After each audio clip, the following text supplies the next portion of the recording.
Dito na naman ako sa tambayan namin.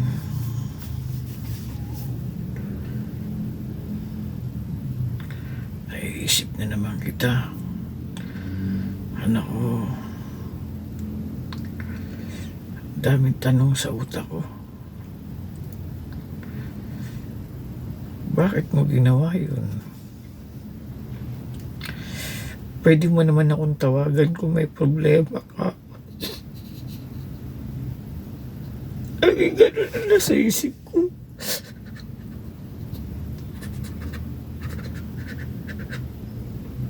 Sorry kasi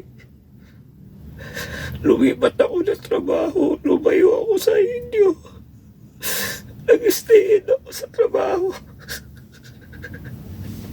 Isisi ko rin sarili ko. Kasi wala kang nadaingan.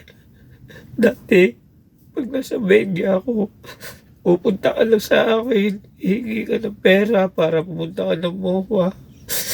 May kasalanan din ako. Kasi nag-iba ako ng linya ng trabaho. Pero alam mo anak, para ako napilayan. Di ko alam.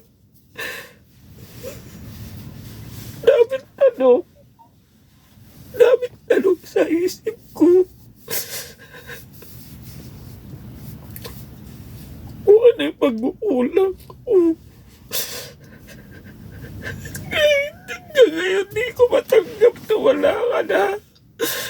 Para ako nananaginip lang.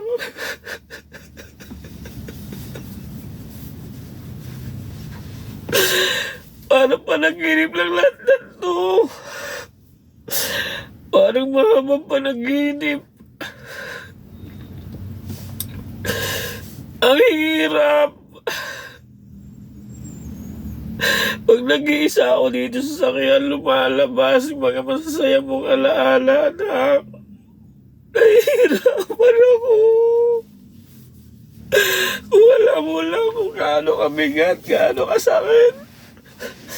Iniwanan mo kami. Paano kayo magsasaya ngayong Pasko kung wala ka na?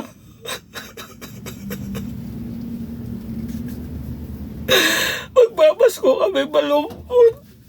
Kung alam mo lang anak, ang sakit-sakit.